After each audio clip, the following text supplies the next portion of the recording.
Millionaire married a woman in coma after his father's funeral, but she suddenly opened her eyes.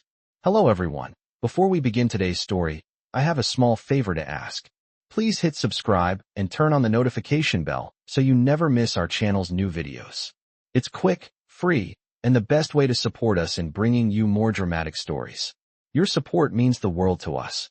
Where are you watching from? Drop your city or country in the comments below. Thank you very much. Now, let's go back to our main character. The rain had not stopped since the funeral ended.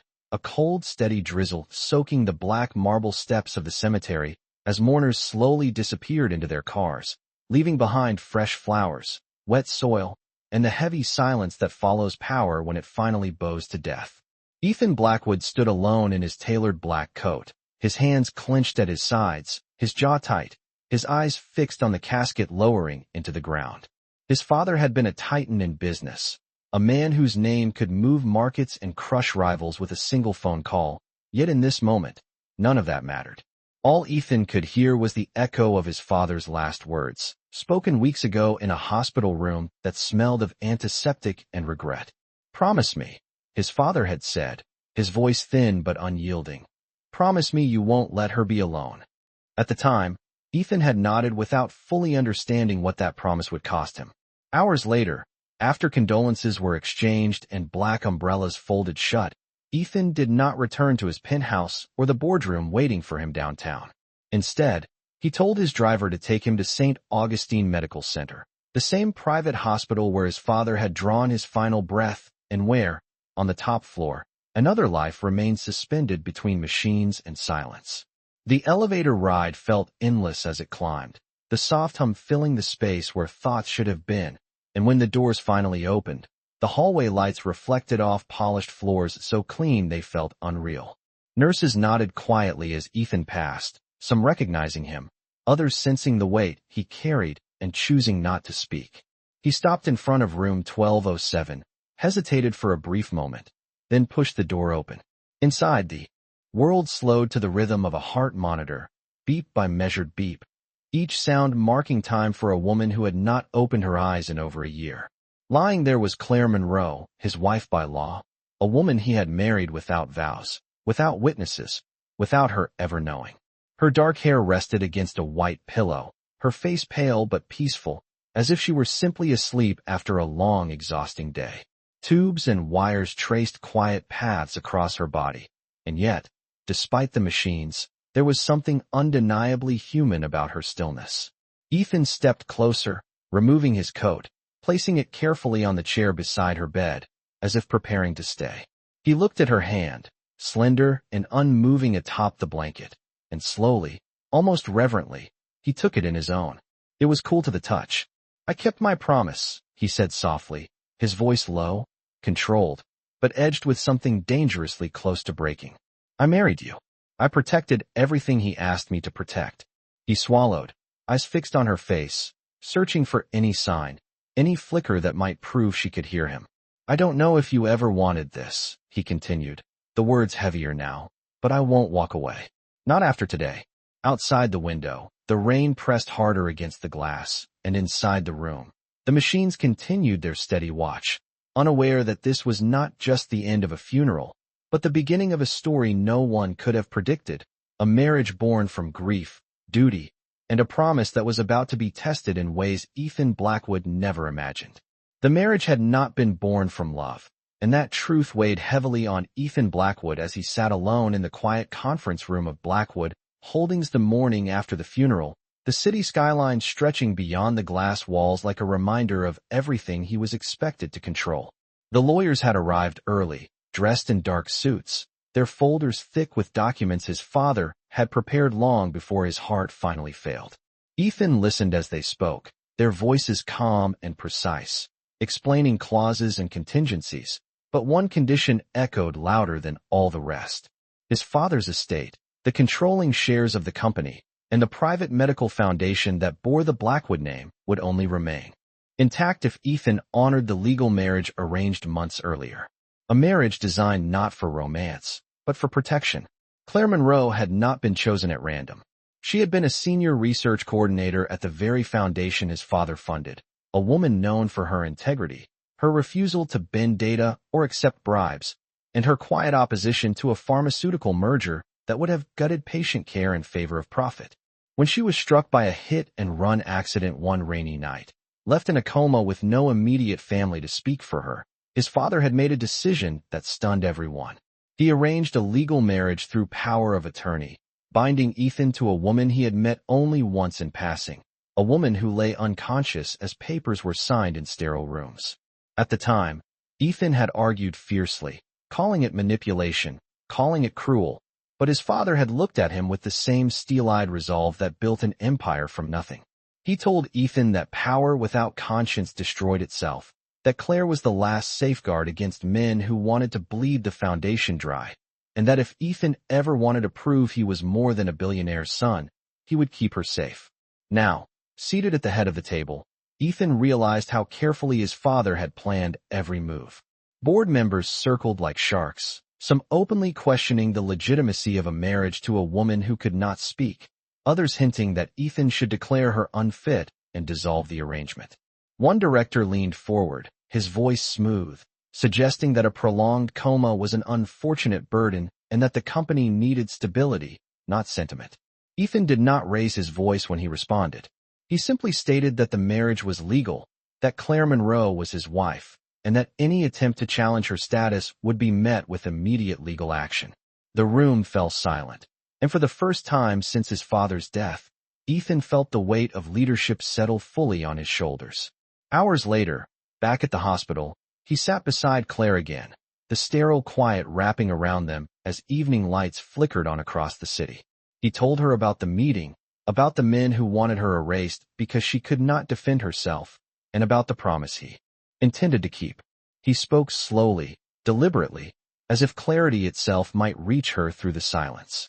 He admitted that he did not know who she truly was beyond reports and secondhand stories, but that he knew this much: he would not allow her to be reduced to a clause in a contract or a problem to be solved. He adjusted the blanket around her shoulders, a small gesture that felt more significant than any signature he had ever given, and said that as long as she remained there, breathing, existing, she would not be alone. Outside the room, unseen and unmeasured by the lawyers or the board, the heart monitor continued its steady rhythm, and deep beneath the stillness, something within Claire Monroe began to stir, as if the words spoken beside her were finally finding their way home. Days began to blur together after that, measured not by board meetings or stock fluctuations, but by the quiet routines Ethan Blackwood built around room 1207, routines that slowly replaced obligation with presence.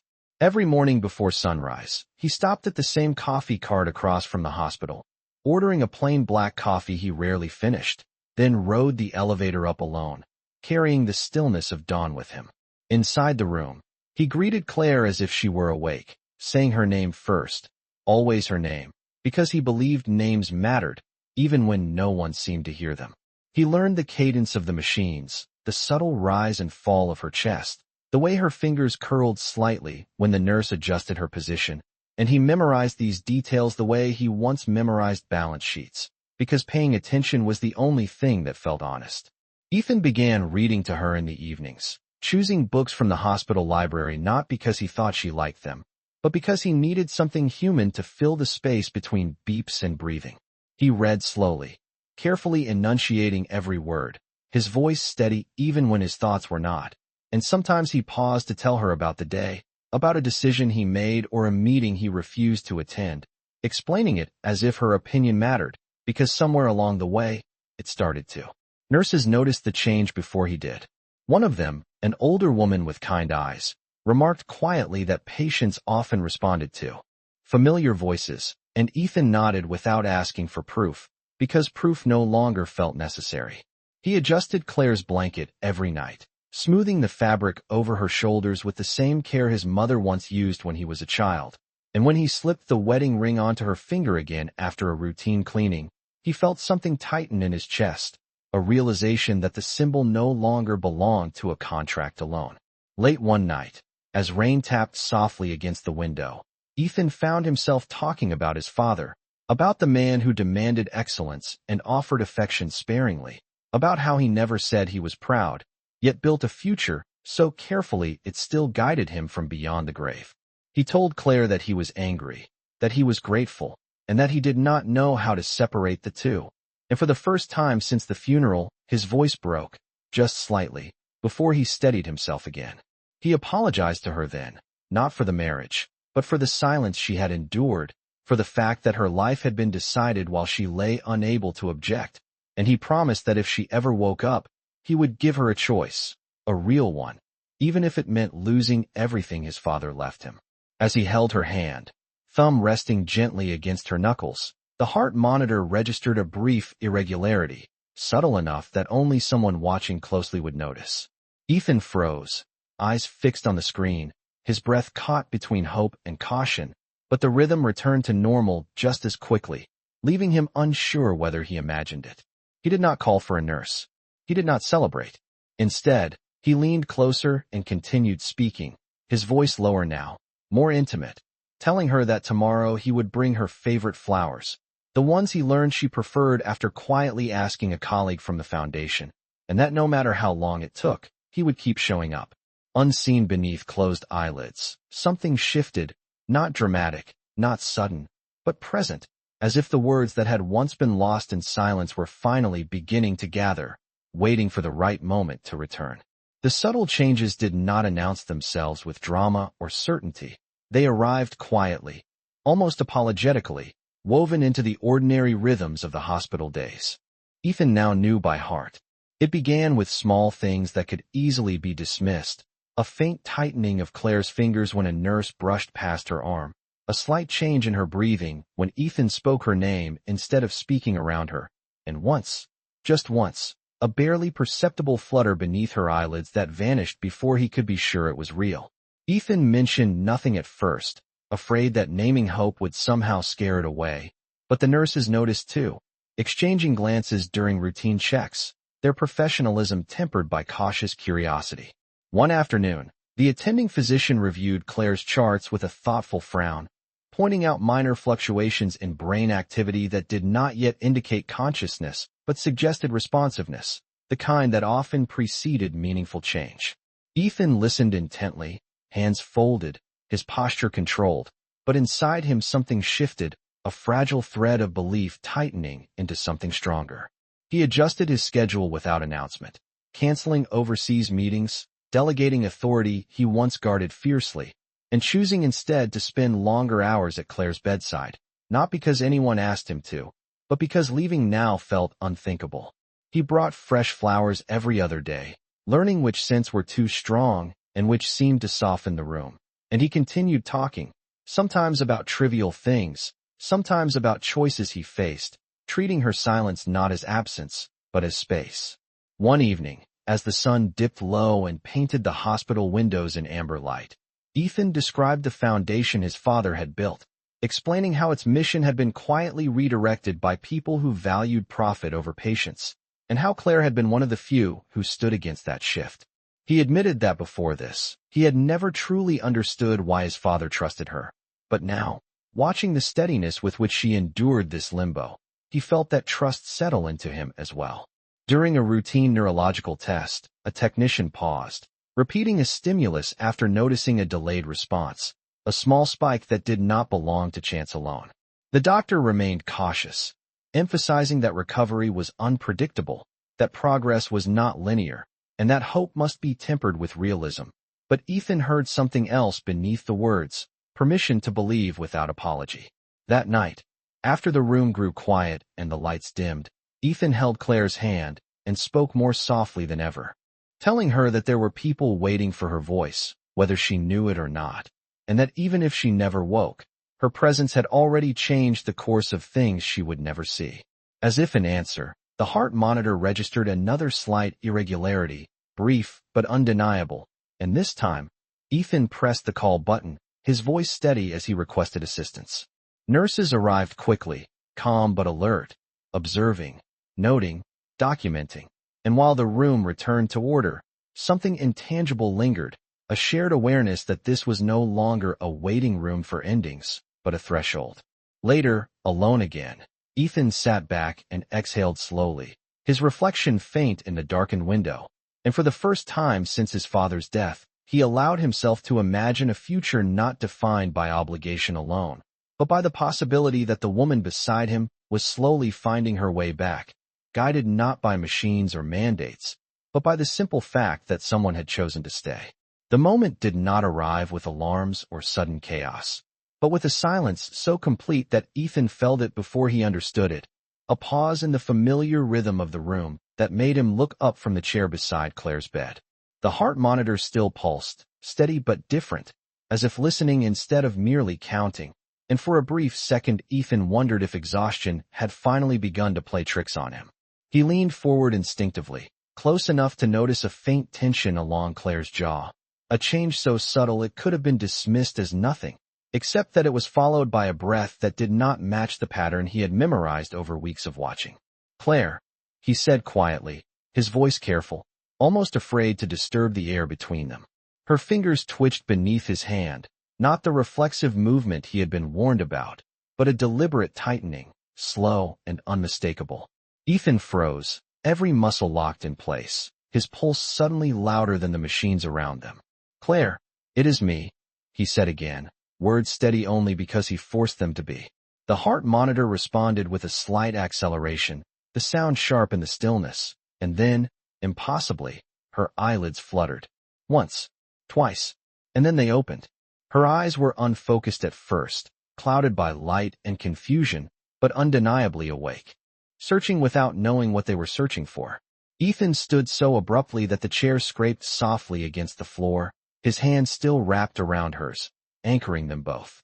"You are safe," he said quickly, grounding himself in the simplest truth he could offer. "You are in the hospital. You are not alone." Claire's lips parted, her breath uneven, and her gaze drifted to his face, lingering there as if something about him felt familiar even if nothing else did. A sound escaped her throat, not a word yet, but an effort, and when she tightened her grip on his hand, Ethan felt something inside him give way, a release he had not allowed himself since the day his father died. He pressed the call button with his free hand, his voice calm as he requested immediate assistance, even as his chest felt too full to breathe. Nurses arrived within seconds, their movements efficient but their expressions betraying astonishment as they confirmed what Ethan already knew, that Claire Monroe was conscious, responding, awake. Doctors followed, voices overlapping in measured tones, lights adjusting, questions asked gently, and through it all, Claire's eyes kept returning to Ethan, as if he were the one fixed point in a world that had suddenly come rushing back. When the room finally settled again, quieter but charged with a new kind of energy, a physician explained that recovery would be gradual, that confusion was normal, that speech and memory might return unevenly, but Ethan heard none of it the way he once would have. All he could see was the woman beside him, breathing on her own, eyes open, present. When the staff stepped back, giving them a moment, Claire's gaze sharpened slightly, her brow furrowing with effort as she studied his face. "You," she whispered hoarsely, the word fragile but real. Ethan leaned closer, his voice gentle. "Yes, it is me."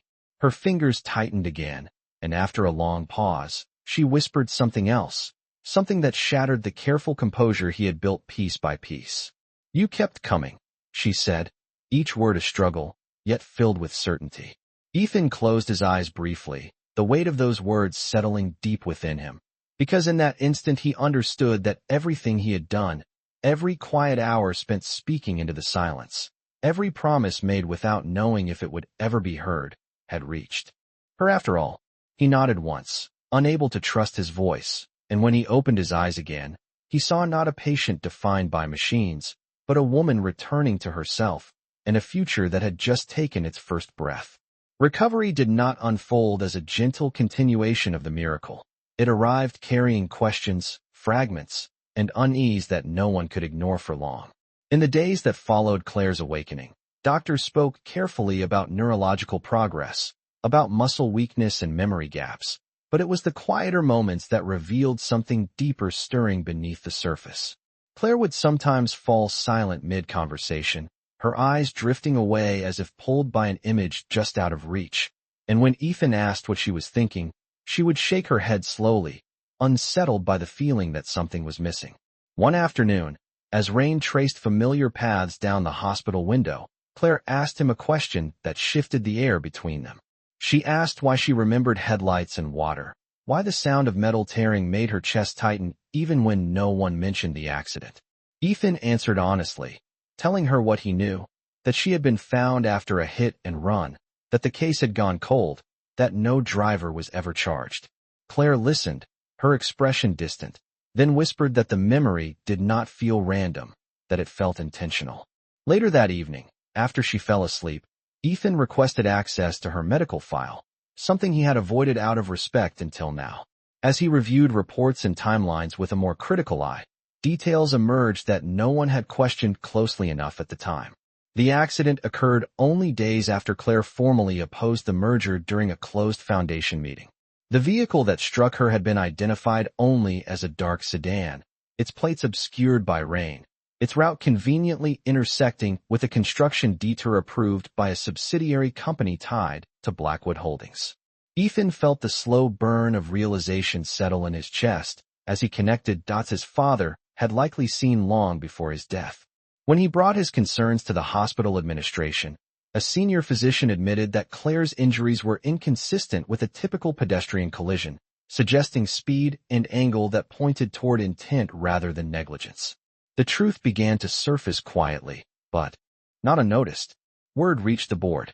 Ethan was summoned to an emergency meeting where concern was masked as practicality and sympathy was laced with warning. One director questioned whether digging into the past would destabilize the company at a sensitive time. Another suggested that Claire's recovery should remain private for her own protection. Ethan understood the message clearly. The more Claire remembered, the more dangerous her presence became. When he returned to the hospital, he found Claire awake, tense, her hands clenched in the blanket. She told him she remembered arguing with a man in the parking garage beneath the foundation building, a man who told her she was being idealistic, that people like her did not survive in systems built on profit. She remembered turning to leave, the echo of footsteps behind her, and then nothing. Ethan did not soften the truth when he responded.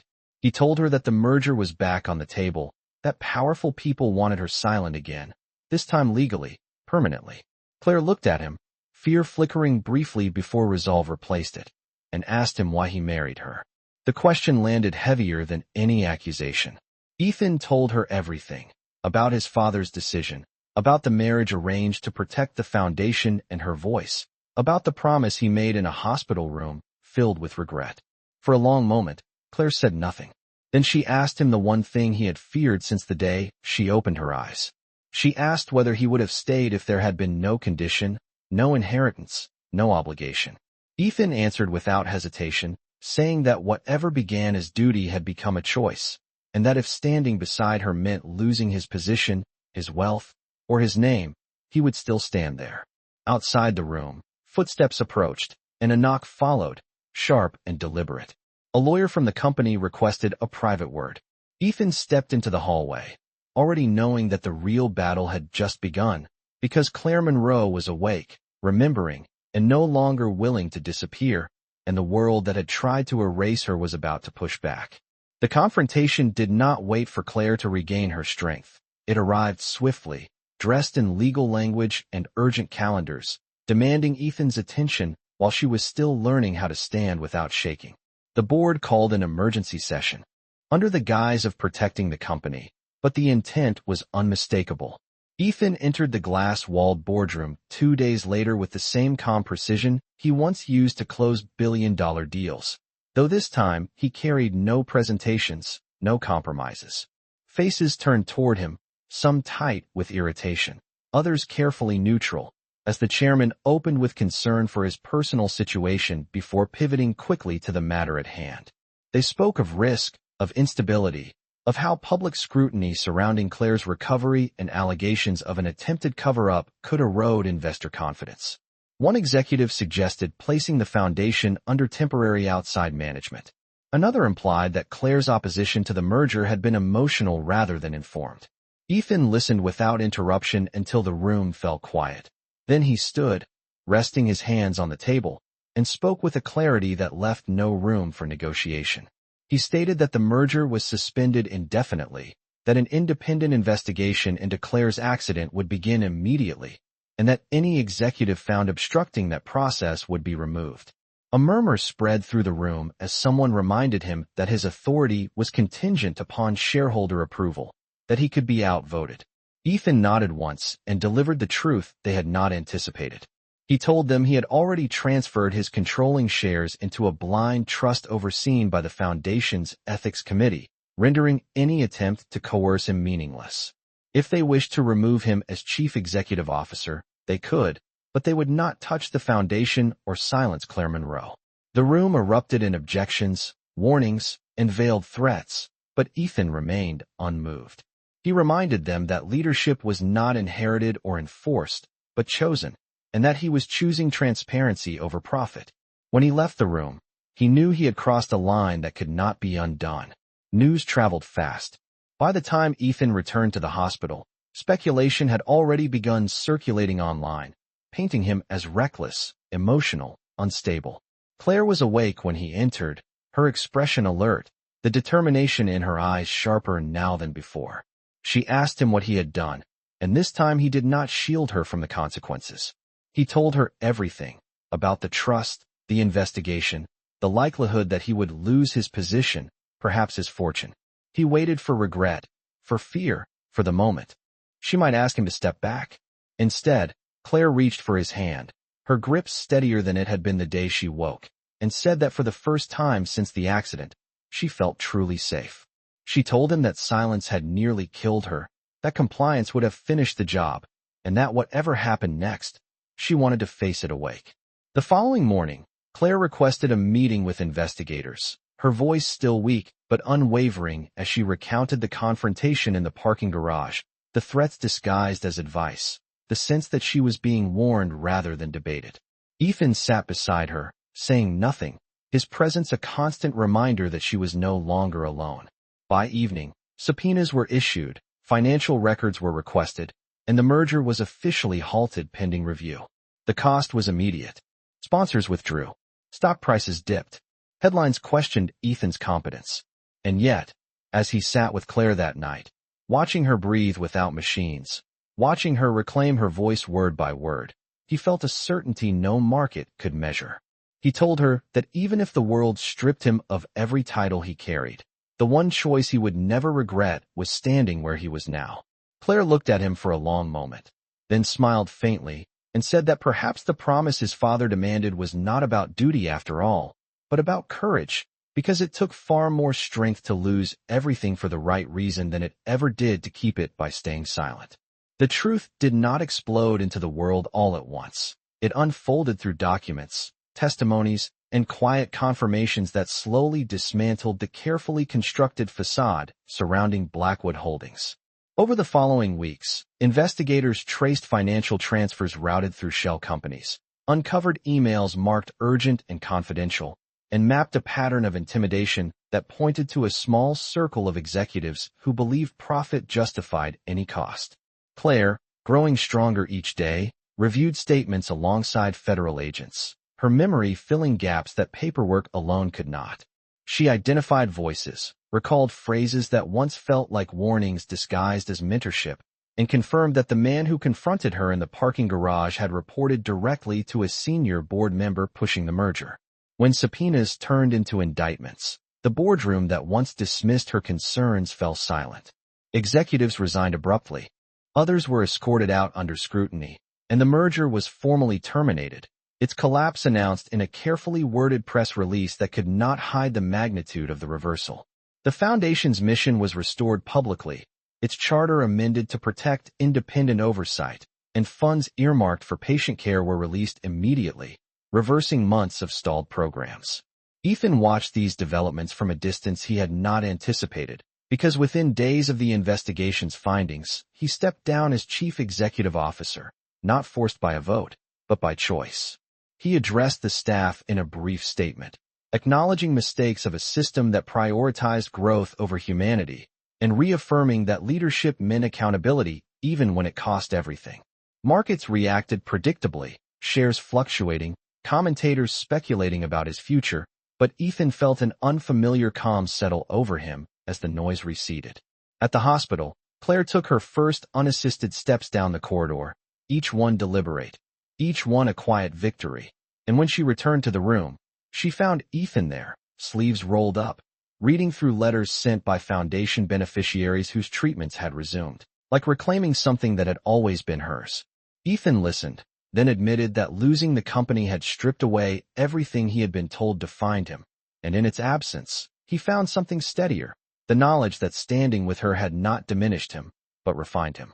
They returned home quietly, not triumphant, not victorious in the way headlines measured success, but restored in a way that did not require applause, because justice had been served, truth had been named, and the life they were building no longer depended on inheritance, leverage, or silence, only on the decision to keep choosing each other in the open. The final season of Change arrived quietly, without press releases or ceremonies, marked instead by small decisions that reshaped everything Ethan and Claire once thought permanent. Months after the investigation closed, the hospital room that had defined their beginning stood empty, its machines silent, its walls cleared of flowers and charts, and Claire walked past it one last time without stopping, her steps steady, her posture unafraid. Life had not returned to what it was before, but neither of them wanted it to. Ethan no longer measured days by market openings or quarterly calls, but by mornings spent together, by work that felt deliberate rather than inherited. Claire returned to the foundation not as a figurehead, but as a partner in its rebuilding, helping design safeguards that ensured no voice could ever be erased again for the sake of convenience. Their marriage, once defined by paperwork and silence, now required a reckoning neither could avoid. One evening, as they sat in the modest apartment overlooking the river, Ethan placed the original marriage certificate on the table between them, its ink faded, its purpose fulfilled. He told Claire that the document no longer needed to bind her, that she was free to walk away without consequence, without debt, without explanation. Claire studied the paper for a long moment, then slid it back toward him and said that surviving the coma had taught her that choice was the only thing that made any commitment real. She said that the man who stayed when she could not speak, who listened before he understood, was not the same man who signed those papers months ago, and neither was she the woman who lay silent beneath them.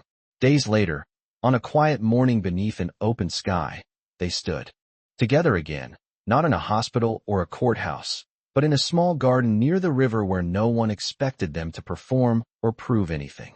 There were no headlines, no speeches, only a few witnesses who knew the cost of truth and the value of staying. When Ethan spoke, his voice did not tremble, not because he felt nothing, but because everything he said had already been lived. He told Claire that power had once taught him how to control outcomes, but love had taught him how to accept uncertainty, and that choosing her was not an obligation he carried, but a decision he would make every day without hesitation. Claire responded with the calm certainty of someone who had faced silence and returned, saying that being awake meant more than breathing. It meant being seen, and that with him, she never felt invisible again. They exchanged rings not as symbols of rescue or sacrifice, but as markers of equality, of a life chosen freely after everything else had been stripped away. As they walked away hand in hand, the city continued behind them, indifferent and alive, but for the first time, neither felt defined by its noise. Their story did not end with wealth restored or empires reclaimed, but with something quieter and far more enduring, the understanding that healing was not a moment, justice was not a headline, and love was not born in miracles alone, but in the decision to stay, to speak, and to choose one another fully awake.